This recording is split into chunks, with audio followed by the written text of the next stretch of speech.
नमस्कार, आप देख रहे हैं के न्यूज। मैं हूं आपके साथ सोनी चौहान। जनहित में आपका स्वागत है। जनहित में बात आज एक बार फिर से प्रशासनिक कार्यशैली को लेकर। यूपी में योगी सरकार पर जब सुशासन का दावा करती है योगी सरकार, तब न्याय की आस में भटक रहे लोगों को विधानसभा के सामने आत्मघाती कदम उठाने को मजबूर होना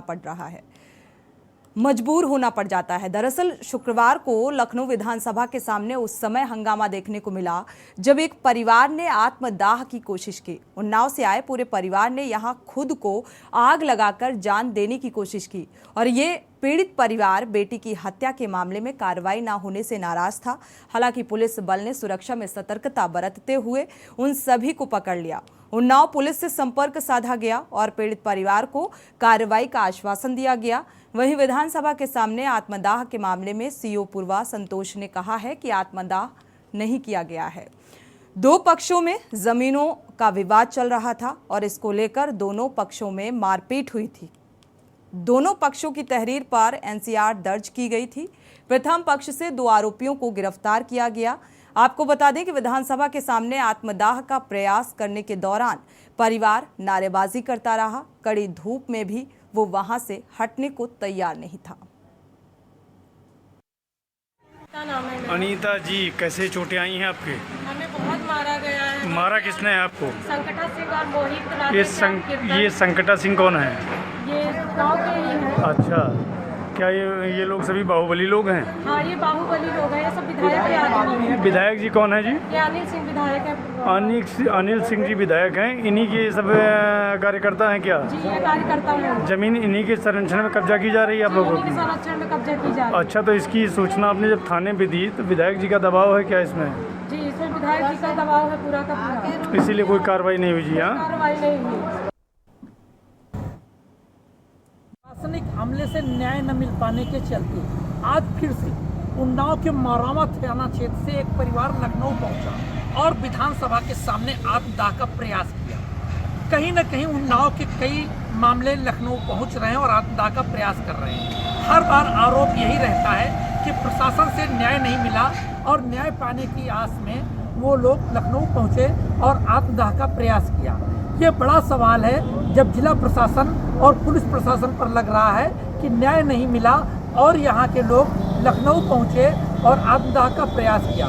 इसके पहले भी सबीपुर थाना क्षेत्र से एक युवक लखनऊ पहुँचा था और उसने खुद को आग के हवाले कर दिया था, जिसमें उसकी मौत हो गई। इसी तरीके से अगर बात करें तो आज फिर से मौरामा थाना क्षेत्र का एक परिवार लखनऊ पहुँचा और वहाँ उसने आत्मदाह का प्रयास किया।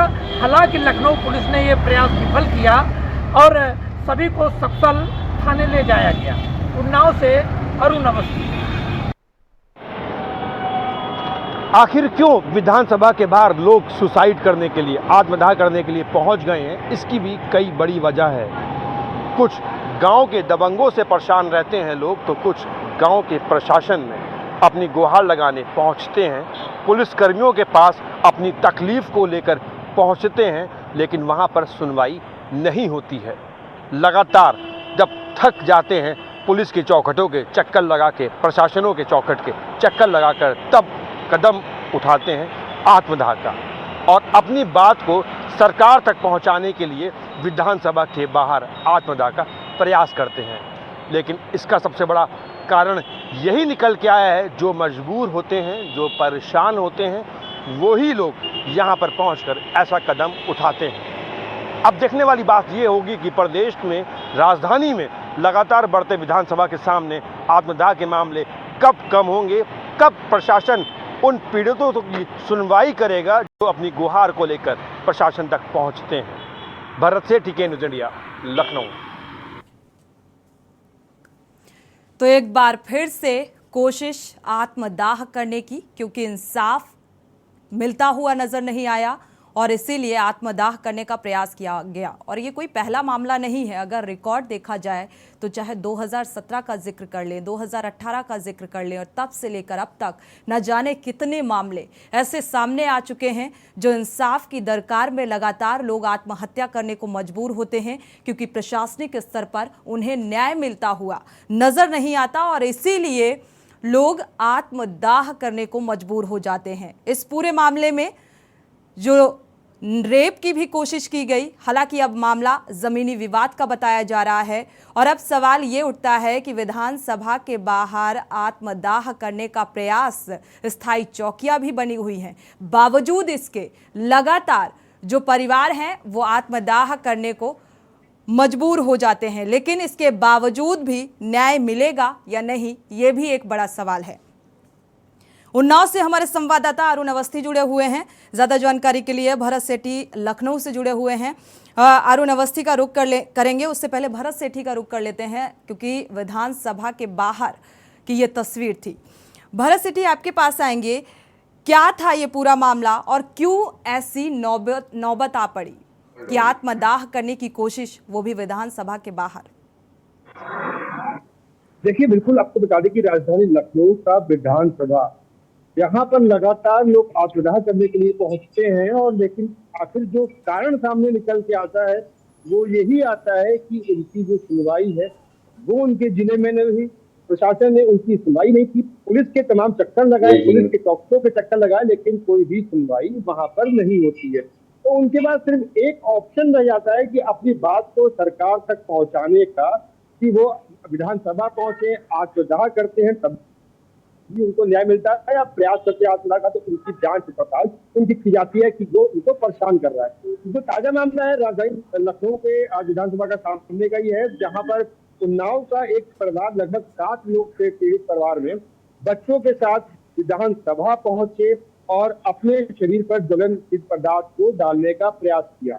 विधानसभा के बाहर बात करें, तमाम जो पुलिसकर्मी एक्टिव मोड पर रहते हैं, उनकी ड्यूटी ही इसलिए लगाई जाती है कि अगर कोई भी ऐसी घटना को अंजाम देने आता है या अपने आप को आग लगाने के लिए आता है तो उनको रोका जाए।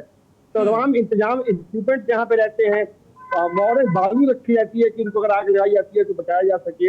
एक शॉल टाइप की रहती है, कंबल रहता है कि उसको कोई अगर कोई जलते हैं तो उनको बचाया जा सके, प्रयास किया जाता है।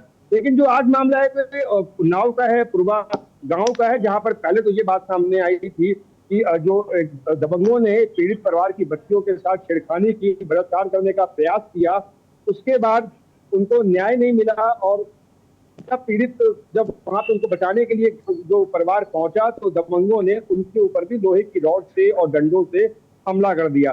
3-4 नाम सामने आए हैं जिनको बताया गया है। बावजूद इसके अभी प्रशासनिक स्तर पर कोई ठोस कदम नहीं उठाया जा रहा है। एक बार उन्नाव का रुख कर लेते हैं। हमारे संवाददाता अरुण अवस्थी जुड़े हुए हैं उन्नाव से, क्योंकि उन्नाव का ये पूरा मामला है। एक बार अरुण, आपसे जानना चाहेंगे, क्योंकि यहाँ पर जो मामला जिस तरीके से पूरा सामने आ रहा है, जो दबंग है जिन्होंने रेप करने की भी कोशिश की, जब इस बात की शिकायत की गई प्रशासनिक स्तर पर तो इस पर टाल मटोल नजर आया प्रशासनिक स्तर पर। क्या है पूरी हकीकत?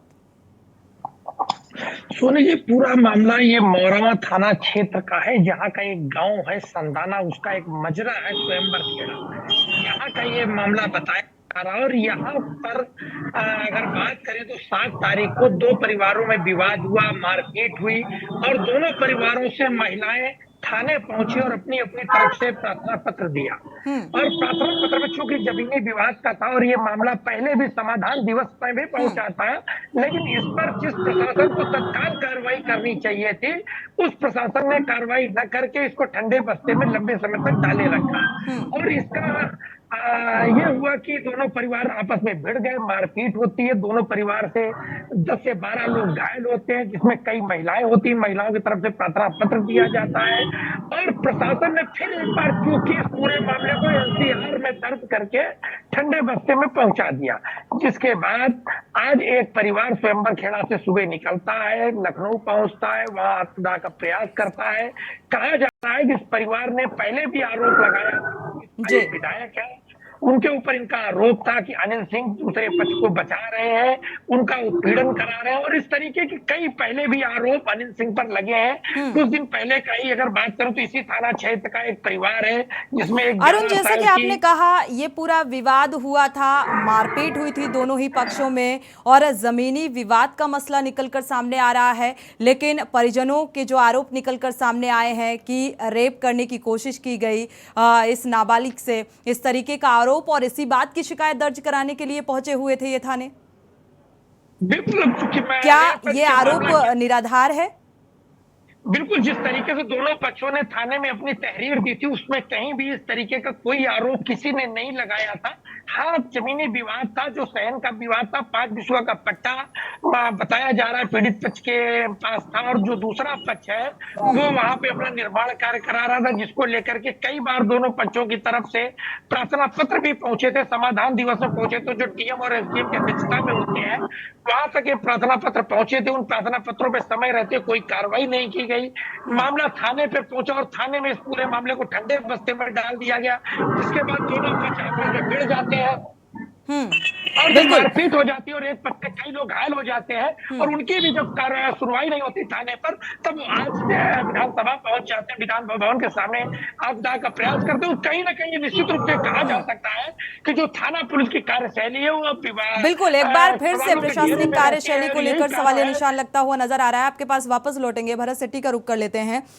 भरत सेठी, अगर देखा जाए विधानसभा के बाहर अस्थायी चौकियां इसलिए बनाई गई हैं ताकि इस तरीके का कोई घटनाक्रम सामने ना आ सके, लेकिन बावजूद इसके देखा गया है कि लगातार ऐसे घटनाक्रम सामने आते रहते हैं, वो भी जब न्याय नहीं मिलने की उम्मीद नजर आती है। अब देखिए, बिल्कुल विधानसभा के बाहर तमाम चौकियां बनाई गई है, तमाम इक्विपमेंट्स वहां रखे गए हैं आग को बुझाने के लिए। आज यही जो पुलिस थी ये एक्टिव दिखी और जो एक पूरे परिवार में ज्वलनशील पदार्थ अपने ऊपर डालने का प्रयास कर रहा था, उसको समय से रहते हुए बचा लिया।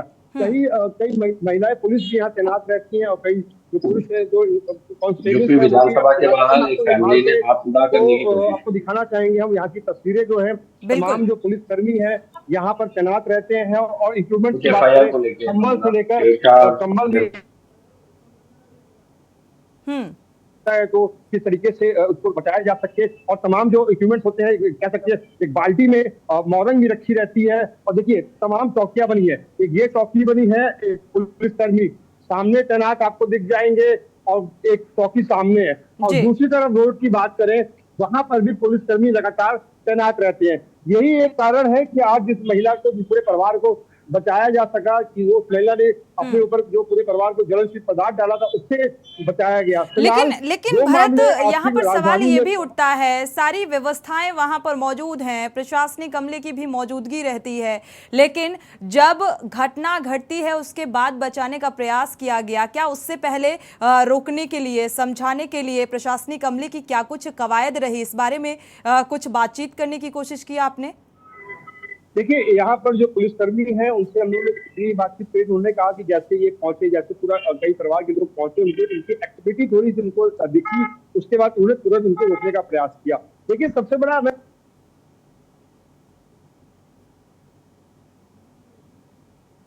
अनम्यूट करिएगा जी। जो प्रॉब्लम जो है वो वहीं पे शॉर्ट आउट होना चाहिए कि प्रशासन या पुलिस प्रशासन को वहीं शॉर्ट आउट कर देना चाहिए। जिस तरीके का एप्लीकेशन आज लखनऊ में दिखाई गई है, मीडिया को भी बताया गया कि उनकी जो बेटी के साथ बलात्कार का कोशिश की गई, उसके बाद जब बेटी की चिल्लाने की आवाज आई तब वहां पे जो परिवार के लोग पहुंचे और परिवार पर भी लोहे की रॉड से तमाम चीजों हमला किया गया। लेकिन कहीं ना कहीं यहाँ पर पहुंचकर गुहार लगाना, विधानसभा के सामने आत्मदाह का प्रयास करना, ये प्रशासन, क्षेत्रीय प्रशासन की लापरवाही जरूर उजागर कर रहा है, जो सुनवाई नहीं कर रहे हैं, जिस कारणवश अपनी गुहार लगाने के लिए विधानसभा राजधानी लखनऊ पहुंच रहे हैं और मुख्यमंत्री योगी आदित्यनाथ तक अपनी बात को पहुंचाने का प्रयास कर रहे हैं। जी बिल्कुल, लगातार प्रयास और जो व्यवस्थाएं हैं विधानसभा के बाहर, जैसा कि हमारे संवाददाता ने जो जानकारी साझा की, चौकियां हैं स्थायी रूप से, ऐसी कोई भी घटना सामने आती है तो उससे निपटने के लिए इंतजामात हैं व्यापक। बावजूद इसके आपने देखा होगा कि कई बार आत्मदाह करने की कोशिश सिर्फ इसलिए क्योंकि न्याय की कोई उम्मीद नजर नहीं आती। और एक बार फिर से जनहित में इस मुद्दे को उठाया गया है कि प्रशासनिक स्तर पर कितनी लापरवाही बरती जाती है। हमारे साथ और भी खास मेहमान जुड़ चुके हैं। विवेक पांडे जी हैं, सपा नेता, आपका स्वागत है इस चर्चा में शामिल होने के लिए। भरत सेठी, आपका बहुत बहुत शुक्रिया इस तमाम जानकारी को साझा करने के लिए। अरविंद जयतिलक हैं, वरिष्ठ पत्रकार, आपका भी स्वागत है इस चर्चा में शामिल होने के लिए। विवेक पांडे जी, आपका रुख करेंगे। अगर देखा जाए तो अब प्रशासनिक स्तर पर जो कार्यशैली प्रशासनिक स्तर पर नजर आ रही है, घटनाक्रम, मुद्दा कोई भी रहा हो, चाहे वो रेप से जुड़ा हुआ मामला हो या जमीनी विवाद से जुड़ा हुआ मामला हो, और लेकिन जो प्रशासनिक कार्यशैली है वो सवालों के घेरे में आकर खड़ी हो जाती है, कटघरे में खड़ी हो जाती है और अपने आप इस बात का जिक्र हो जाता है कि ना बेचारों के लिए ना हकदारों के लिए इस देश का कानून तो है, लेकिन बस हत्यारों के लिए। देखिए, पहले तो मैं आपके पूरे मंच को अनुमोदन के साथ प्रणाम करूंगा और आपने बहुत ही ज्वलंत और गंभीर विषय उठाया है। ये विषय जो है ये एक आम जनमानस के दुख और दर्द का कहीं ना कहीं प्रतीक है, जिसको कि ये सरकार कहीं से भी स्वीकार करने के लिए तैयार नहीं है। हमने कई बार इस पटल पे ये मुद्दा उठाया है कि प्रशासनिक अमले पे मॉनिटरिंग ना होना इस योगी सरकार के जंगल राज्य की विफलता और जंगल राज्य में तब्दील होने का सबसे बड़ा कारण है। आपको याद होगा कि जमीन का प्रकरण हो, चाहे वो क्षेत्रीय व्यवस्था और दुर्व्यवस्थाओं का प्रकरण हो, सबसे पहले इन्होंने एक सीएम पोर्टल पे जो आईजीआरएस की एक प्रक्रिया शुरू की थी, जिससे सामान्य व्यक्ति को भी न्याय मिलने की उम्मीद जगी थी। उसमें इन्होंने 73 अधिकारियों को, जिसमें कि डीएम लेवल के भी लोग शामिल है, आईपीएस लेवल के लोग शामिल है, उनको नोटिस जारी की थी। सबसे बड़ी समस्या क्या योगी सरकार के साथ है? कार्रवाई के नाम पे खाना पूर्ति करती है। अधिकारियों पे कार्रवाई करने की क्षमता योगी सरकार में बिल्कुल निष्क्रिय है, न के बराबर है। उन 73 अधिकारियों पे जिनको गलत आईजीआरएस रिपोर्ट प्रेषित करने के लिए और पीड़ित को अति पीड़ित करने के लिए नोटिस जारी की गई थी, क्या आपको लगता है कि कोई एक रिपोर्ट भी सामने आई, किसी एक पे भी कोई दंडात्मक कार्रवाई हुई या किसी एक के ऊपर भी कोई समीक्षा करके उस पर निर्देशित किया गया? नहीं, वो रिपोर्ट ठंडे बस्ते में चली गई। इसी तरह इनकी कई एसआईटी इस तरह की प्रकरण में जांच के लिए बनाई जाती हैं। 500 से अधिक एसआईटी योगी सरकार बना चुकी, लेकिन आज तक एक भी एसआईटी की रिपोर्ट सार्वजनिक नहीं हुई। दूसरी बात पे आता हूँ, अब ये जो उत्तर प्रदेश के लखनऊ, चूंकि लखनऊ में ये कांड हुआ है, जो आज ये आत्मदाह का प्रयास हुआ है, इससे पहले भी आपको याद होगा ऐसे 4-5 प्रकरण आत्मदाह करने के प्रयास से संबंधित आपके उन्नाव के परिवार के या आपके रायबरेली के परिवार के लोग पहले भी प्रयास कर चुके हैं। मुद्दा क्या होता है? जनरली आमतौर पे ऐसे मामलों में मुद्दा जो देखा गया वो लगभग समान जैसा होता है, वो होता है जमीन पे कब्जा करने को लेकर। बिल्कुल भाई, आपके रसूखदार, आपके नेता, आपके मंत्री, आपके क्षेत्रीय सांसद, विधायक जो कि आम जनमानस की जमीनों पे कब्जा कर रहे हैं, उन पे कभी बुलडोजर नहीं चलता है। लेकिन अगर विपक्ष की बात की जाए, अगर सत्ता के विरुद्ध आवाज उठाने वालों की बात की जाए, उनका नाम कहीं भी दिखाई देगा तो बुलडोजर लेकर। बिल्कुल, कानून व्यवस्था कितनी सुदृढ़ है इसकी बानगी देखने को मिल रही है। हमारे साथ वरिष्ठ पत्रकार आते हैं सर जी। हमारे साथ कांग्रेस प्रवक्ता भी जुड़ चुके हैं, शैलेंद्र तिवारी जी, स्वागत है आपका इस चर्चा में शामिल होने के लिए। और बीजेपी नेता भी जुड़ चुके हैं, पूर्व सांसद भी रहे हैं, अनिल शुक्ला आवासी जी, स्वागत है आपका इस चर्चा में शामिल होने के लिए। आपके पास आएंगे। देखा जाए, हालांकि हमारे जो संवाददाता अरुण अवस्थी जुड़े हुए हैं, उन्होंने पूरा प्रकरण साझा किया है। एक बार फिर से रुख करना चाहेंगे अरुण अवस्थी का। अरुण, आपके पास आएंगे। देखा जाए तो यहाँ पर पीड़ित परिवार से कुछ महिलाएं और बच्चे भी शामिल हैं जो मारपीट का शिकार हुए, ऐसी भी खबर सामने आई। तरीके से विवाद हुआ था गांव में, उसके बाद दोनों पक्षों से जो एफआईआर तक पहुंचा और एफआईआर जो एनसीआर में दर्ज हुआ मामला, उसमें 10 लोगों को घायल बताया गया है। हालांकि कुछ ऐसे भी घायल थे जो मामूली घायल थे, जिसमें बच्चे भी थे और महिलाएं भी थी, उनको इसमें जोड़ा नहीं गया है। लेकिन जो पीड़ित परिवार है वो जब स्थानीय प्रशासन से न्याय नहीं पाता है और जिला प्रशासनिक अधिकारी जो समाधान दिवस में पहुंचते हैं और वहां उसके प्रार्थना पत्र पर जब कार्रवाई नहीं होती और दूसरा पक्ष जो निर्माण कार्य करने लगता है उसको जब वो रोकने का प्रयास करते हैं, उसके बाद जो मारपीट होती है उसमें कई लोग घायल होते हैं। और घायलों का इलाज तो छोड़िए, उनको जब न्याय नहीं मिलता है, न्याय की बात छोड़िए, जब उनको इलाज भी नहीं मिलता है, तब वो आज पहुंच जाते हैं, राजधानी पहुंचते हैं, वहां विधानसभा के सामने पहुंचते हैं और न्याय न मिलने पर एक तरीके की नाराजगी में वो आत्मदाह का प्रयास करते हैं। हालांकि उनको बचा लिया जाता है, लेकिन कहीं ना कहीं जो स्थानीय प्रशासन है, जिसमें पुलिस भी शामिल है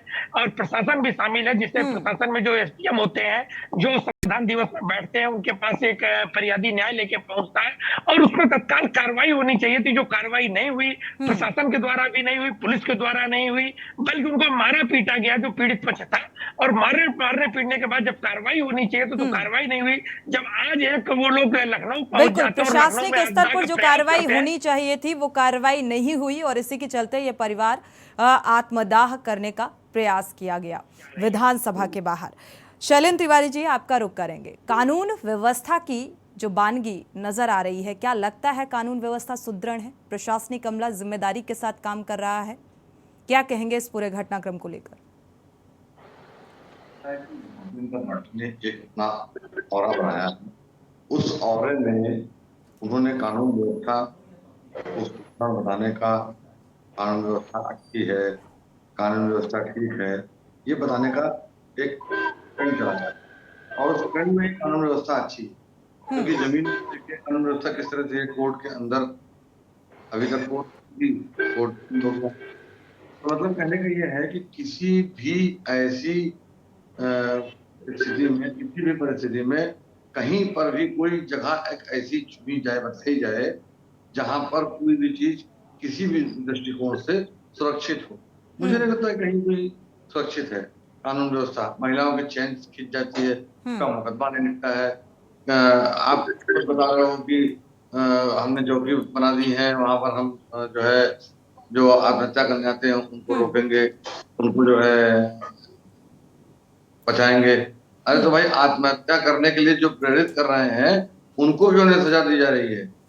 जिनकी वजह से आत्महत्या करनी पड़ रही है उनको क्यों नहीं पकड़ा जा रहा है? पकड़ा इन्हें क्यों जा रहा है जो आत्महत्या करने आ रहे हैं? पहली बार आत्महत्या करना कानूनी अपराध है, आत्महत्या नहीं करनी चाहिए किसी को भी। ठीक है शैलेंद्र जी, आपके पास लौटेंगे। दर्शक जुड़े हुए हैं, दर्शकों की राय बेहद महत्वपूर्ण होती है। चेन्नई से प्रेम जी जुड़े हुए हैं, स्वागत है आपका। प्रेम जी, अपनी राय साझा कर सकते हैं। नमस्कार जी। हेलो जी प्रेम जी, अपनी राय साझा कर सकते हैं। नमस्कार। हाँ, मैं ये बोलता हूँ कि कानून व्यवस्था पर आप बहुत दिनों से दिखाई जा रही है, लेकिन एक चीज सोचने की है, कानून व्यवस्था जो है हर चैनल पर, मैं उनका नाम नहीं लूंगा, ये दिखाया जाता है कि योगी जी के कारण जो कानून व्यवस्था यूपी में है वो दूसरे प्रदेश में लागू करे। कितनी शर्म की चीज है, इस चीज को बारी बारी उजागर किया जाता है, वो भी हमारे नेताओं द्वारा, माननीय लोगों द्वारा। कितनी शर्म की चीज है। अपराधियों में जो खौफ खत्म हुआ है वो इसी कारण से हुआ है, इसी कारण से कि जब उनको मालूम है कि हमारे माननीय लोग ये बोलते हैं कि अपराध खत्म हो गए, भ्रष्टाचार खत्म हो गया, यूपी 1 नंबर में आ गया, तो इसको उल्टा 1 नंबर में करेंगे हर चीज में यहाँ पे अब अपराधी। क्योंकि जो हमारे माननीय है वो 100 आदमियों को अपने साथ रखते हैं सुरक्षा के लिए। मैं बोलता हूँ कि एक बार योगी जी सड़क पर जाके ये दिखाए कि उनको जनता कितना प्यार करती है, या हमारे पीएम साहब ये दिखाए जाके जनता उनको कितना प्यार करती है। लेकिन जनता को, उसी जनता को इंसाफ नहीं मिल पाता और इंसाफ न मिल पाने के चलते आत्मदाह को मजबूर हो जाती है वही जनता। शुक्रिया हमारे साथ जुड़ने के लिए और राय साझा करने के लिए। दर्शकों की राय बेहद महत्वपूर्ण होती है, लेकिन आज का जो प्रशासनिक रवैया है, जो कार्यशैली है, उसको लेकर सवाल खड़े हो रहे हैं कि आखिर क्यों शिकायत दर्ज नहीं की जाती है और आखिर क्यों न्याय नहीं मिल पाता है। यहाँ वक्त हो चला एक छोटे से ब्रेक का, लौटेंगे जल्द।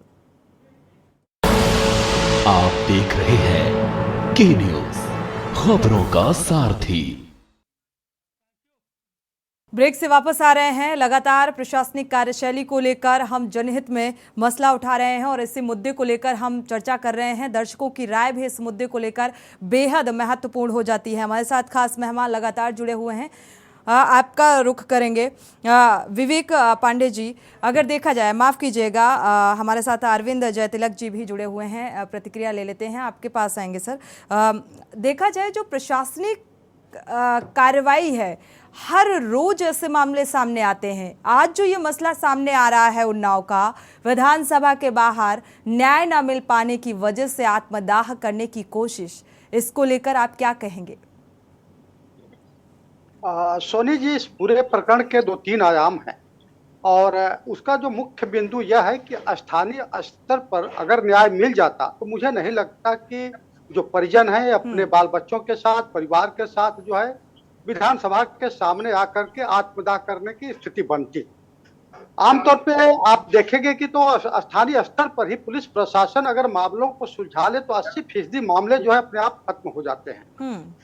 एक बिंदु तो यह है। दूसरी चीज, वो विधायक की भूमिका खुल करके जो सामने आ रही है, जिसका काम जो जनप्रतिनिधि होता है अपने लोगों का कल्याण करना होता है, लोगों को न्याय दिलाना होता है, अगर वही व्यक्ति जो है किसी एक पक्ष का पक्षधरता करने पर उतारू हो जाए तो स्वाभाविक रूप से जो दूसरा पक्ष है वह उसकी दबंगई बढ़ जाती है, उसकी गुंडागर्दी बढ़ जाती है, हमलावर हो जाता है, किसी भी हद तक उतरने को तैयार हो जाता है। यह मामला कुछ इसी तरह दिखा।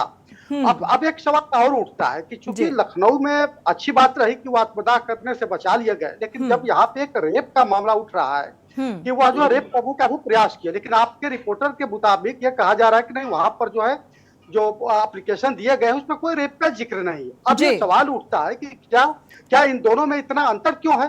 क्या यह माना जाए कि ये परिजन जो है झूठ बोल रहे हैं, या यह माना जाए कि जो स्थानीय पुलिस प्रशासन है जो है रेप वाले मसले को वह स्वीकार नहीं किया, वह एप्लीकेशन में वह दर्ज नहीं होने दिया, क्या वह विधायक की दबंगई थी? इसके कई विविध पक्ष हो गए जो कि जांच के दायरे में है। लेकिन जो चीज स्पष्ट है उससे साफ जाहिर होता है कि अगर पुलिस प्रशासन जो है मुस्तैदी दिखाया होता, न्याय दिलाने की प्रक्रिया में आगे बढ़ा होता, तो आज यह स्थिति नहीं बनती। और अभी तक जितने भी आत्मदाह हुए हैं, चाहे सपा सरकार बसपा में और किसी भी पार्टी के भाजपा में, स्वाभाविक रूप से स्थानीय स्तर पर यह जो है नाकामी जो पुलिस प्रशासन का है उसी के कारण ऐसा होता है। दूसरी महत्वपूर्ण चीज कि किसी भी सरकार की देखिए मंशा यह नहीं होती है कि कोई भी राज्य का नागरिक आकर के विधानसभा के सामने आत्मदाह करे। निसंदेह इसी पुलिस प्रशासन के जरिए सभी सरकारें जो काम करती है। लेकिन हाँ, यह सवाल तो बनता ही है, ये जवाबदेही जिम्मेदारी तो तय होगी ना कि आखिर ऐसी स्थिति बार बार क्यों आ रही है कि हर 2 महीने 4 महीने पे जो है कुछ कभी पूर्वांचल से, कभी बुंदेलखंड से, कहीं और से लोग आकर के आत्मदाह करते देखे जा रहे हैं। तो मुझे लगता है कि शासन प्रशासन को इसको गंभीरता से लेनी चाहिए और वैसे लोगों के जो स्थानीय पुलिस है उनके ऊपर ऐसी कड़ी कार्रवाई की जाए कि भविष्य में जो बाकी जो राज्य के जो पुलिस संस्थान है उनको भी ऐसा लगे कि नहीं, हम भी अगर कहीं गलती करते हैं या पक्षधरता लेते हैं या न्याय की प्रक्रिया को भंग करते हैं तो हमारे खिलाफ भी कार्रवाई हो सकती है। तो मुझे लगता है कि इसमें जो हाई कमान है, जो शीर्ष नेतृत्व है, उसके साथ साथ जो ब्यूरोक्रेसी का जो हेड है उसको जो है पुलिस प्रशासन को गंभीरता से इस चीज को लेनी चाहिए। बिल्कुल। विवेक जी, आपके पास आएंगे। अगर देखा जाए कानूनी प्रक्रिया जो है वो इतनी लंबी कर दी जाती है कि लोग न्याय की आस में दम तोड़ देते हैं। अक्सर ये देखा गया है, चाहे वो रेप से जुड़े हुए मामले हैं, रेप से जुड़े हुए मामलों में तो अक्सर ये चीज़ें देखने को मिलती हैं, और कोई भी आपराधिक मामला हो, अक्सर जो प्रशासनिक स्थानीय प्रशासन की भूमिका है वो संदिग्ध नजर आती है, जैसा कि इसी मामले को लेकर देखा जाए। अब जैसे कि एक बात का जिक्र अभी वरिष्ठ पत्रकार हमारे साथ जो जुड़े हुए हैं उन्होंने कहा कि जो जनप्रतिनिधि है, जो दबंग हैं, हालांकि इस बात की पुष्टि अभी करेंगे, हमारे संवाददाता जुड़े हुए हैं, ऐसा क्यों होता है कि सत्ता किसी की भी हो, अगर कोई भी जनप्रतिनिधि है या सांसद है या कोई भी विधायक है, अगर उसका समर्थन है उस पार्टी को, तो प्रशासनिक स्तर पर जाकर उसे पूरा बेनिफिट उसे मिल जाता है। ऐसा क्यों? इसका ज्वलंत उदाहरण आपके सामने है अयोध्या का सनबीम स्कूल का प्रकरण। आप देखिए उसमें किस तरीके से 2 मुख्य आरोपियों के ऊपर आरोप पत्र ही तय नहीं किए गए कोर्ट में। उससे भी बड़ी बात है, पूरे प्रकरण को घुमा दिया। अब सनबीम में जो पुलिस पहले कह रही थी कि बलात्कार हुआ, अब देखिए वहां पे बलात्कार का नामो निशान नहीं। अब ये हुआ कि मानसिक स्थिति ही बच्ची की ठीक नहीं थी, इसलिए उसने स्कूल से आत्महत्या की।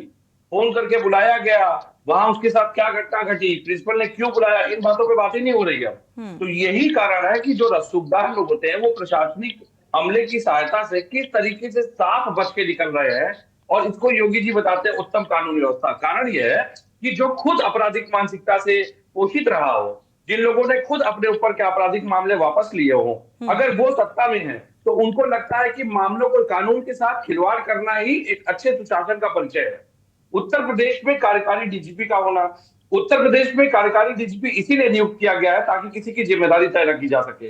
विगत पिछले सप्ताह में आप देखेंगे उत्तर प्रदेश में लगभग मुझे लगता है जघन्य तरीके से 10 से अधिक बलात्कार की घटनाएं सामने आई। लेकिन क्या एक सरकार इसको मानने के लिए तैयार है कि ये सुशासन नहीं है, ये राम राज्य नहीं है? नहीं, इसका हवाला दिया जाता है कि हमने तो आरोपी को पकड़ लिया। घटना घटने के बाद अगर आप आरोपी को पकड़ते हैं वो एक अच्छी कानून व्यवस्था नहीं मानी जाती। हत्या होने के बाद अगर आप किसी को पकड़ते हैं वो एक अच्छी कानून व्यवस्था नहीं मानी जाती। घटना घटित होने के पहले अपराधी को पकड़ना, अपराध को रोकना एक उत्तम कानून व्यवस्था का उदाहरण है, जिससे योगी जी अभी कोसों दूर है। मुझे लगता नहीं कि उनकी नीयत और नियति उत्तर प्रदेश के आम जनमानस, गरीब तबके के लिए सुलभ न्याय उपलब्ध कराने की कहीं से भी दिखाई देती है। उसका कारण है, मैंने एक छोटा सा उदाहरण दिया। IGRS के प्रकरण में 73 अधिकारियों के ऊपर इन्होंने नोटिस जारी की थी और उसकी बड़ी वाहवाही लूटी थी। लेकिन क्या कार्रवाई की गई, किस अधिकारी की समीक्षा की गई, किस अधिकारी पे पूरा निर्देशित किया गया दंडात्मक कार्रवाई, कुछ नहीं पता। 500 से अधिक एसआईटी इनकी खाना पूर्ति है। जब ये देखते हैं कि छवि यहाँ पे डैमेज होगी, वहां एसआईटी गठित हो जाती है। लेकिन यूपीएसआई 2021 की स्कैम भर्ती, जिसमें कि इतने बड़े भ्रष्टाचार हुए कि 9000 से अधिक पदों पे भर्तियां बेची गई, वहां एसआईटी की बात नहीं होगी, क्योंकि उसमें इनके भाजपा के तार जो है लोक भवन तक जुड़े हुए हैं। तो मुझे लगता है कि देखिए, उत्तर प्रदेश में कानून व्यवस्था दम तोड़ रही है। इनके सांसद, विधायक, मंत्री खुद जमीन कब्जा कर रहे हैं। ऐसे ऐसे मंत्री 72 प्लॉट अपने नाम पे करवा लेते हैं जो आवंटन के लिए थे। तो मुझे लगता है कि योगी जी निष्पक्ष कार्य नहीं कर रहे हैं और परिपक्वता का परिचय दे रहे हैं। और बिल्कुल, राजनीतिक पार्टियां बीजेपी समाजवादी पार्टी पर कई गंभीर आरोप लगाती है, समाजवादी पार्टी बीजेपी पर आरोप लगाती है, बीजेपी कांग्रेस पर आरोप लगाती है, कांग्रेस बीजेपी पर। तो ये राजनीतिकरण जो हो रहा है, होते तो ये परिवार आत्मदाह करने के लिए आज विधान भवन क्यों पहुंचा? बिल्कुल, कानून व्यवस्था आज कटघरे में है, इस बात को नकारा भी नहीं जा सकता है। अरुण अवस्थी का रुख कर लेते हैं, हमारे संवाददाता उन्नाव से जुड़े हुए हैं। अरुण, आपके पास आएंगे। अगर देखा जाए तो क्या स्थानीय प्रशासन ने दबंगों को बचाने की कोशिश की? क्यों शिकायत दर्ज नहीं की गई? बिल्कुल, ये कहा जा सकता है कि स्थानीय प्रशासन कहीं न कहीं इस पूरे मामले को लेकर गंभीर नहीं था और पूरे मामले को ठंडे बस्ते में डाले हुआ था। क्योंकि जिस तरीके से आरोप है पीड़ित परिवार का कि उसने समाधान दिवस में प्रार्थना पत्र दिया, वहां से न्याय नहीं मिला, पुलिस को प्रार्थना पत्र दिया, वहां से न्याय नहीं मिला, उल्टे उसके ऊपर हमला कर दिया गया और जो हमलावर थे उन पर भी कार्रवाई नहीं की गई। और पुलिस ने जब बयान दिया तो ये बताया कि एनसीआर दर्ज है। चूंकि एनसीआर पे कोई कार्रवाई नहीं होती है, सबको पता है। और कहीं ना कहीं यही एक कारण है कि जो पीड़ित परिवार है, जब देखा उसने कि कहीं से न्याय नहीं मिल रहा है, यहाँ सिर्फ प्रताड़ना ही मिलनी है, उसके बाद वो विधानसभा पहुंच जाता है और वहां जान देने का प्रयास करता है। इसके पीछे एक बड़ा कारण ये भी है कि कहीं ना कहीं उसको जो मनोबल था वो टूट चुका था, उसको लग गया था कि यहाँ न्याय नहीं मिलेगा। और क्योंकि जितनी भी चौखट थी, चाहे वो प्रशासनिक चौखट हो, चाहे वो पुलिस की चौखट हो, चाहे वो जो स्थानीय जनप्रतिनिधि हो, उनके तक भी पहुंचा। और लास्ट में उसने जनप्रतिनिधियों पर आरोप भी लगाया, जो स्थानीय विधायक उन पर आरोप है कि जो दूसरा पक्ष है उसको विधायक जी का समर्थन है, इसलिए पुलिस कार्रवाई नहीं कर रही है। हालांकि जब यह सवाल हमने स्थानीय प्रशासन से पूछा तो उनका साफ रूप से कहना था कि हमने आज एक गिरफ्तारी की है, एक कल शाम को गिरफ्तारी की थी और अब हम इन लोगों को जेल भेजेंगे। तो कहीं ना कहीं जो प्रशासन को कार्रवाई समय रहते कर देना चाहिए था, वो कार्रवाई प्रशासन घटना घटित होने के बाद और परिवार के आत्मदाह करने के प्रयास के बाद कर रहा है। तो ये सवाल कहीं ना कहीं प्रशासन पे खड़ा होता है और प्रशासन इस सवालिया निशान का जवाब देने की स्थिति में नहीं है। हाँ, प्रशासन के जो जिम्मेदार अधिकारी है घटना के बाद एक नटाया बयान जरूर दे रहे हैं कि इसमें एनसीआर दर्ज थी, इसमें गिरफ्तारी की जा रही है, गिरफ्तार हो गए हैं, इस तरीके के बयान आ रहे हैं। लेकिन उस समय के बाद आ रहे हैं जब पीड़ित पक्ष लखनऊ पहुंच जाता है, उनको रोकने का प्रयास नहीं होता है, उनको समझाने का प्रयास नहीं होता है, उनको न्याय देने का प्रयास नहीं होता है। तो ये कहा जा सकता है कि स्थानीय प्रशासन जिस कार्रवाई को समय रहते कर देना चाहिए तो वो समय रहते नहीं कर पाए। जी बिल्कुल, शैलेंद्र तिवारी जी आपके पास आएंगे। अगर देखा जाए तो कानून व्यवस्था दम तोड़ती नजर आ रही है और न्याय की आस में लोग आत्महत्या को मजबूर हो रहे हैं। तो कानून व्यवस्था सुदृढ़ है, ये दावे कहाँ नजर आ रहे हैं? क्योंकि लगातार जो घटनाएं सामने आ रही हैं और ये कहा जा सकता है कि कानून अंधा हो चुका है और इसमें क्या कुछ बदलाव की जरूरत है? देखिए सोनी जी, आपने अभी एक बात कही कि न्याय बड़ा स्लो हो रहा है। अभी मैंने इधर देखा कि कई अपराधियों को फांसी की सजा हुई। आप बताइए, क्या आपने देखा इधर सुना सेंट्रल गवर्नमेंट से लेकर यहाँ तक किसी बलात्कारी को इधर जल्दी से सजा मिली? मौत की या फांसी की या उम्र कैद की कोई सजा मिली? देखिए, जब तक न्याय होता हुआ दिखेगा नहीं, तब तक आम जनमानस को कानून व्यवस्था पर कभी भी विश्वास नहीं होगा। चेन स्नैचिंग होती है, एक साइकिल चोरी होती है, मुकदमा लिखा नहीं जाता है, सूचना तक नहीं लेते हैं। यहाँ तक कि कई बार ऐसा होता है कि थानेदार जो है वो साइकिल की व्यवस्था कराने की बात कर देता है, लेकिन मुकदमा नहीं लिखता है। जिस दिन इन सब चीजों पर कार्रवाई होना शुरू हो जाएगी, उस दिन माना जाएगा कि उत्तम व्यवस्था है। तमाम तरह के दर्शक भी, एक दर्शक बोल रहे थे कि कानून व्यवस्था को योगी जी ने दूसरे प्रदेशों में उदाहरण दिया जाता है।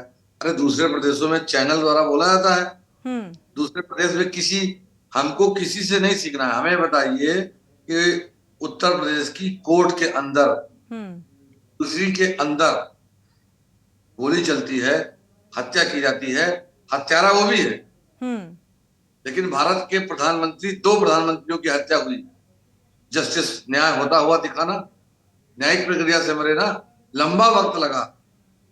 अगर ये सब चीजें नहीं होनी है तो क्यों जज को तनख्वाह दे रहे हैं, क्यों वकील को तनख्वाह दे रहे हैं, क्यों वकालत हो रही है, क्यों अदालत हो रही है, सब बंद कर दिया जाए। सीधे सीधे कबीले की व्यवस्था बना दी जाए और कबीले के साथ काम किया जाए। कबीले में ज्यादा अच्छा रहेगा। हम लोग मान लेंगे कि इस कबीले में हम हैं, हम इस कबीले के सरदार के साथ हैं, वो उस कबीले के सरदार के साथ हैं, हम वापस जो है चले जाएंगे पुरानी जो है हड़प्पाई खुदाई की तरफ। हमको तो, हम 21वीं सदी की बात कर रहे हैं, एक तरफ हम बात करते हैं आधुनिकता की और एक तरफ हम काम कर रहे हैं जो है वो कबीलों के सरदार की तरह। देखिए, कानून व्यवस्था अपने आप में एक बहुत उचित व्यवस्था है। संविधान अपने आप में उचित व्यवस्था बनाई गई, कई वर्ष लगे।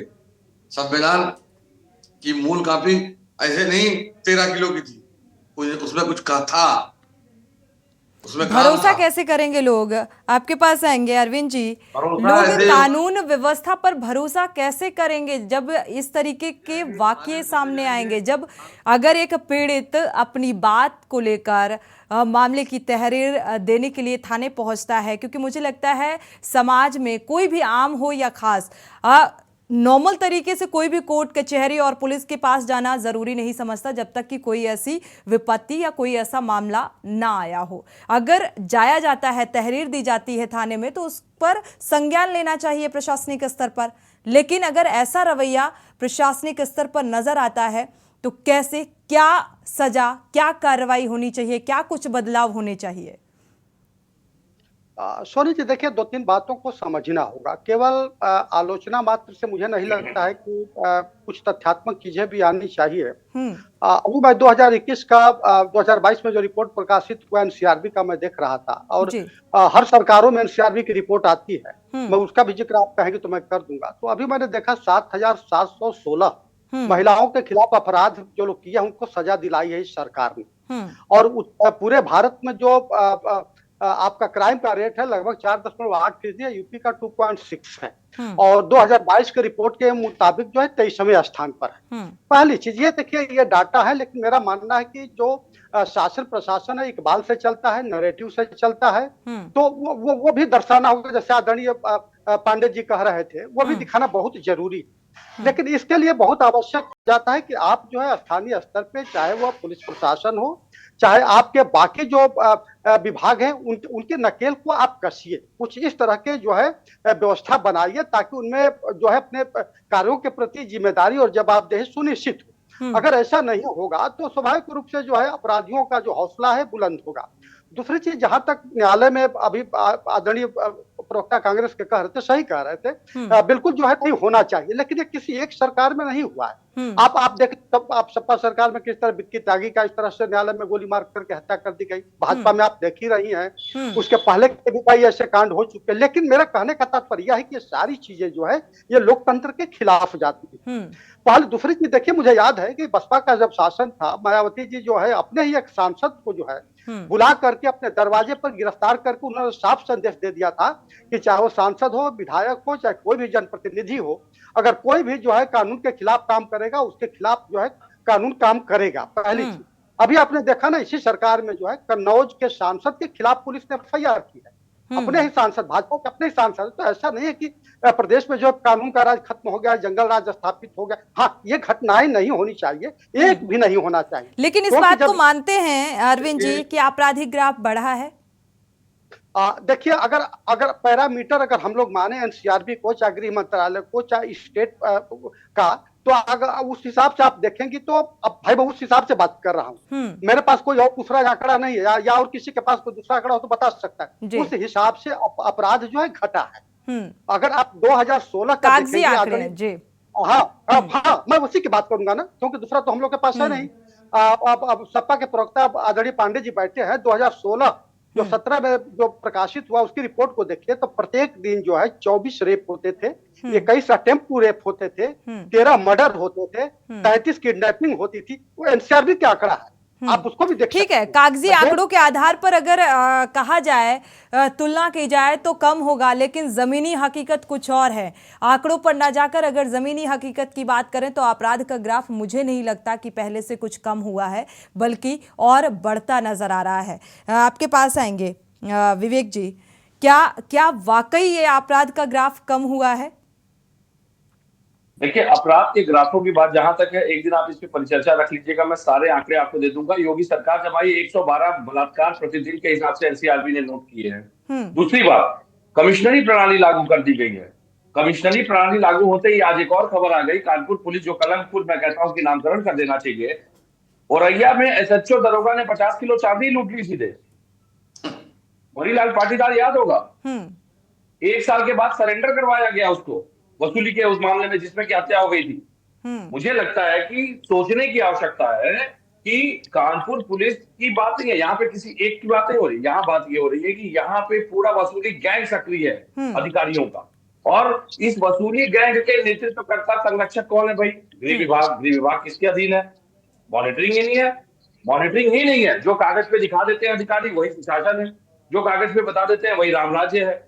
मुझे लगता है कि जब आप सत्यता से दूर जाते हैं तो घटनाओं से आप आंखें मूंद लेते हैं, और माफ कीजिएगा, गो वंशों से लेकर के आप किसी भी तरह की घटना की बात कर लीजिए, ये वो सरकार है जहां पे अपराधियों को घोषित किया जाता है। एनसीआरबी का छोड़ दीजिए, मैं एनसीआरबी पे भी बात करूंगा, लेकिन एडीआर इलेक्शन वॉच की रिपोर्ट थी कि पहले कार्यकाल में 143 दागी विधायक इनके सदन के 114 दागी विधायक इनके सदन का हिस्सा थे। इस सरकार में भी 143 इनके दागी विधायक सदन का हिस्सा है, जिन पे गंभीर आरोप है, गंभीर आईपीसी के आरोप जिनके ऊपर तय होने बाकी हैं। लेकिन इनके साथ सबसे अच्छी बात क्या है, बेहतरी के लिए बता दीजिए कि अगर कोई ले लेते हैं। जी, बेहतरी के लिए बता दीजिए, ये तो थोड़ा सा राजनीति वाला हो जाता है कि हमारी पार्टी बेहतरी के लिए मैं सुझाव देना चाहूंगा, लेकिन सांसद जी भाग गए, भाजपा के सांसद आए, मुझे कुछ उम्मीद लगी थी कि आज हो सकता है कि अच्छी डिबेट होगी, लेकिन देखिए भाग गए।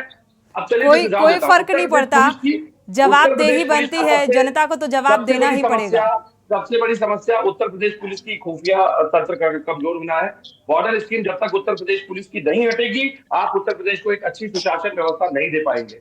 500-600 किलोमीटर के जनपद से दूसरे जनपदों से लाके आपने जो पोस्टिंग दे रखी है निचले स्तर के सीईओ, दरोगा और जो कर्मचारियों को, उसके कारण वो क्षेत्रीय वातावरण, भौगोलिक परिस्थितियों से अनभिज्ञ होते हैं, वहां के आपराधिक समीकरण से अनभिज्ञ होते हैं, वहां के राजनीतिक आपराधिक समीकरण से अनभिज्ञ होते हैं, क्षेत्रीय भाषा शैली से समस्या आती है, वहां की भौगोलिक परिस्थितियों के बारे में पता नहीं होता। और यही कारण है कि आप कानून व्यवस्था पे देखिए कि कानून अपराध घटने के बाद पुलिस पहुंच रही है। हमारे टाइम पे जब समाजवादी सरकार थी, रिस्पॉन्स टाइम तब भी स्थितियां ऐसी ही थी विवेक जी, और ऐसे ही आरोप लगा करते थे। आरोप लगाना विपक्ष का काम है, मैं कह रहा हूं, मैं तो साबित कर रहा हूं। आप भी तो वही कर रहे हैं, अभी आप सत्ता पक्ष में आप आरोप लगा रहे हैं, लूट रहे हैं जी। यहाँ तो दरोगा एसएचओ लूट कर रहे हैं बाकायदा। मणिलाल पाटीदार का वसूली वाला प्रकरण सबके सामने है। आते हैं सर, आते हैं आपके पास।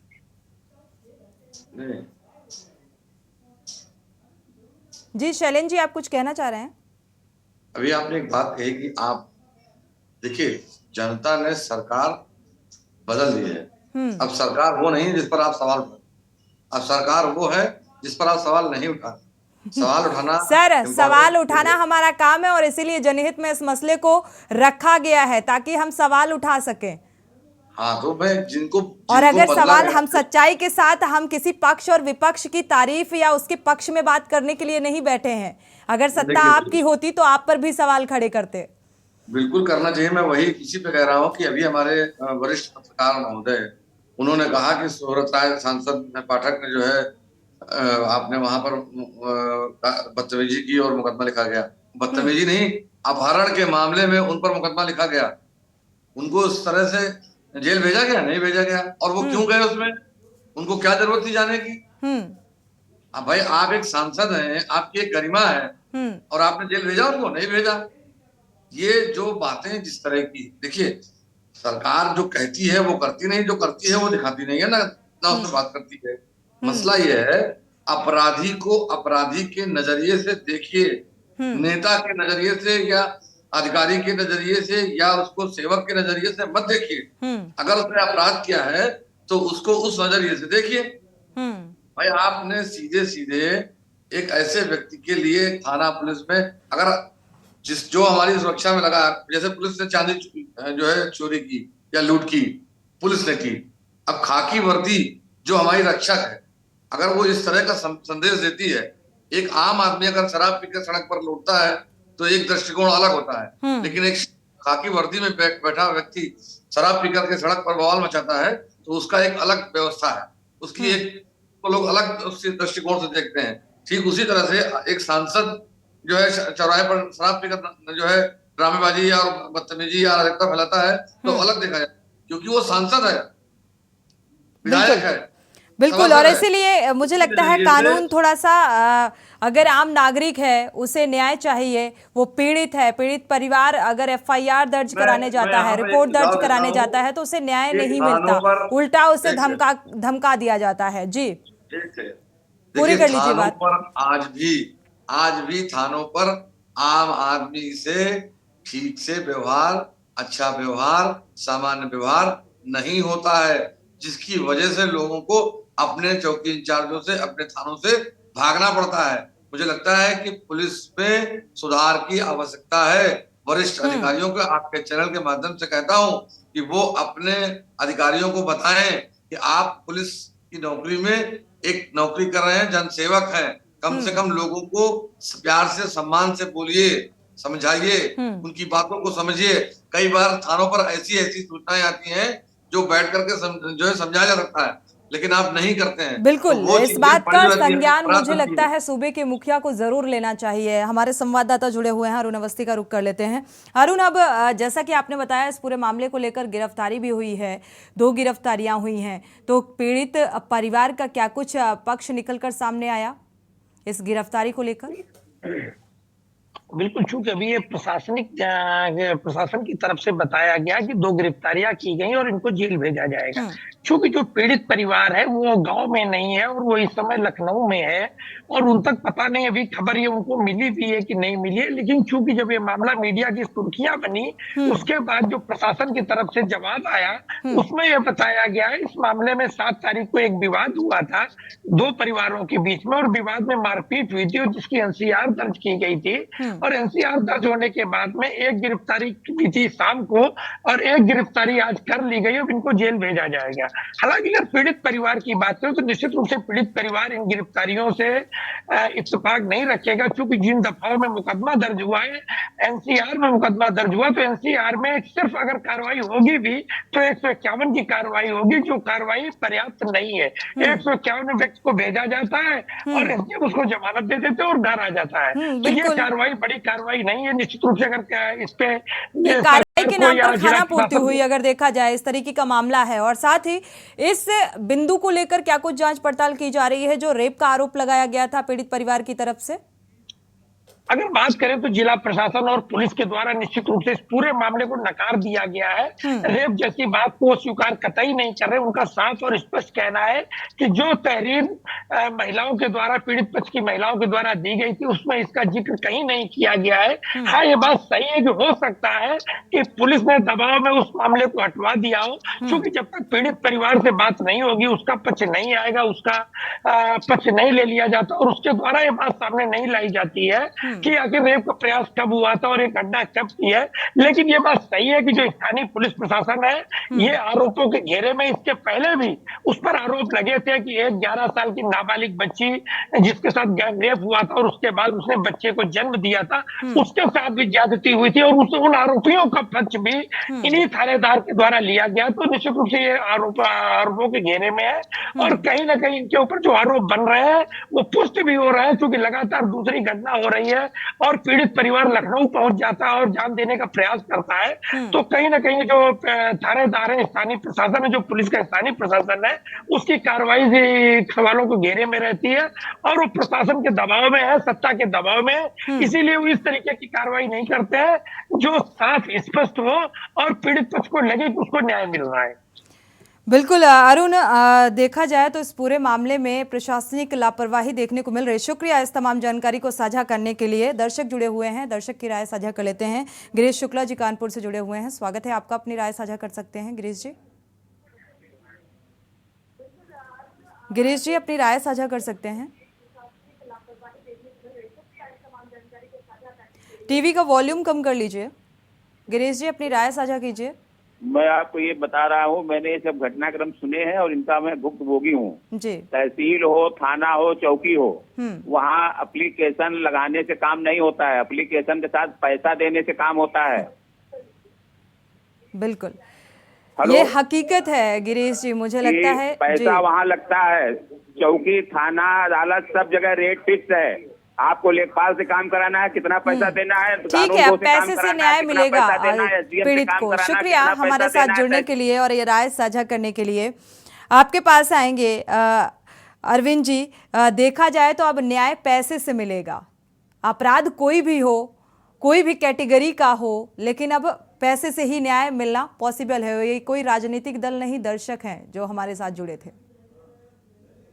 बिल्कुल, देखिए मैं ये तो नहीं कहूंगा कि न्याय पैसे से ही मिलेगा, लेकिन इतना सच्चाई है कि अगर हमको पांडे जी को या आपको अगर सुप्रीम कोर्ट जाना होगा तो इतना पैसा लगेगा कि शायद हम लोग ना पहुंच पाए और सुप्रीम कोर्ट के चौखट पे खड़ा होकर के शायद हम लोग न्याय पा भी नहीं सकते हैं, क्योंकि इतना जो वकील पैसा लेते हैं, जो सिस्टम में जो सारी चीजें है, वो कोई जो है अपरिचित उससे नहीं है, पहली चीज। दूसरी चीज देखिए, आदरणीय पांडे जी जो सपा के प्रवक्ता है, अच्छे प्रवक्ता है, बहुत तथ्यात्मक बात कहते हैं, लेकिन अभी उन्होंने जो एडीआर की रिपोर्ट की बात की, तो आदरणीय पांडे जी आप ही की पार्टी के 45% सबसे अधिक दागी विधायक हैं। मैं एडीआर की रिपोर्ट की बात कर रहा हूँ। 35% भाजपा के, आपके सहयोगी आरएलडी के जो है 63% है, और जब सुभाषपा जब आपकी सहयोगी थी जो जीत करके आई है, उसके सबसे अधिक यूपी में 67% है, अपना दल के जो है 17% है। तो ये सभी लोगों की, राजनीतिक दलों की जिम्मेदारी है कि ऐसे दागियों से बचे। केवल आप लोग आरोप लगा करके एक दूसरे पर अब अपने को जो है दूध का धुला नहीं कह सकते। पहली बिल्कुल, आदर्श शैलेंद्र जी ने एक बहुत अच्छी बात आएंगे पंडित जी आपके पास आते हैं हम। हाँ, शैलेंद्र जी ने कही कि पुलिस सुधार को लेकर के, या फिर उन्होंने कहा कि जो कन्नौज के जो सांसद हैं उनको गिरफ्तार होने के बिल्कुल होना चाहिए। देखिए, लेकिन मेरा मानना है कि गिरफ्तार हो या न हो, लेकिन जब यह मामला अदालत में जाएगा ना, तो मैं देखता हूं कि जो कानून की चक्की है, भले ही वो धीमी पीसती है लेकिन बड़ी महीन पीसती है। और मैं देखा हूं कि इसी उत्तर प्रदेश में विधायक और सांसदों की सदस्यता तक चली गई है, जिनकी कभी जो है तूती बोलती थी। तो ये मान के चलिए कि देर सवेर जो है न्याय तो मिलता ही है। दूसरी चीज, आपने सही कहा कि पुलिस सुधार, पुलिस जो है किसी के हाथ की जो है कठपुतली न बने। बिल्कुल, पुलिस अभी भी कहा जाए तो मित्र पुलिस नहीं बन पाई है। विवेक जी, समय कम है, आप कुछ कहना चाह रहे हैं, जवाब दीजिए। मैं आदरणीय अपने जो हमारे वरिष्ठ पत्रकार हैं, इन्हीं की बात को आगे बढ़ा देता हूं कि मॉडल पुलिस एक्ट 2006 के प्रावधानों को उत्तर प्रदेश सरकार लागू नहीं करती, बाकी 18 राज्यों ने अंशतःपूर्ण से इसको लागू किया है। एक अधिकारी निचले स्तर के कर्मचारी पे कार्रवाई कर सकता है, लेकिन निचले स्तर का कर्मचारी जो है अधिकारी का भ्रष्टाचार उजागर नहीं कर सकता। इसीलिए उत्तर प्रदेश में राज्य सुरक्षा आयोग और पुलिस कंप्लेंट अथॉरिटी का गठन नहीं किया गया है, तो इसको लागू करवा दीजिए। और दूसरी बात, जब आपराधिक मामलों में संलिप्त लोगों के ऊपर आजीवन प्रतिबंध लगाने की बात, चुनाव लड़ने की बात होती है, तो मोदी सरकार जाके केंद्र में हलफनामा दे देती है कि हम इसका पक्ष नहीं करेंगे, हम इसके समर्थन में नहीं है। तो मुझे लगता है अगर कानून सुप्रीम कोर्ट से उस दिन जजमेंट आ गया होता तो सारे राजनीतिक दल बाध्य हो गए होते, लेकिन मोदी सरकार ही इसके खिलाफ खड़ी है कि हम आजीवन प्रतिबंध लगाने के पक्ष में नहीं है। हलफनामा मोदी सरकार ने दायर किया। हम तो कह रहे हैं सुप्रीम कोर्ट जो दे देगा वो सबके ऊपर बाध्य है। ठीक बात, ठीक है, बहुत तथ्यात्मक तरीके से आपने अपनी बात को रखा है। समय इजाज़त नहीं देता कि चर्चा को आगे बढ़ाएं। आप सभी मेहमानों का इस चर्चा में शामिल होने के लिए बहुत बहुत शुक्रिया। अरुण अवस्थी, आपका भी बहुत बहुत शुक्रिया इस जानकारी को साझा करने के लिए। लेकिन जो बड़े बड़े दावे हैं कानून व्यवस्था को लेकर कि सुदृढ़ है कानून व्यवस्था, लेकिन जो ये बानगी देखने को मिलती है, लगातार जो ये तस्वीरें सामने आती हैं, ये अपने आप कानून व्यवस्था को लेकर बड़ा सवाल खड़ा कर देती हैं, क्योंकि कानून अब अभिशाप सा लगने लगा है, क्योंकि इंसाफ लोगों को मिलता नजर नहीं आता। इसी के साथ जनहित में फिलहाल बस इतना ही। आगे खबरों के लिए आप देखते रहिए के न्यूज़ इंडिया।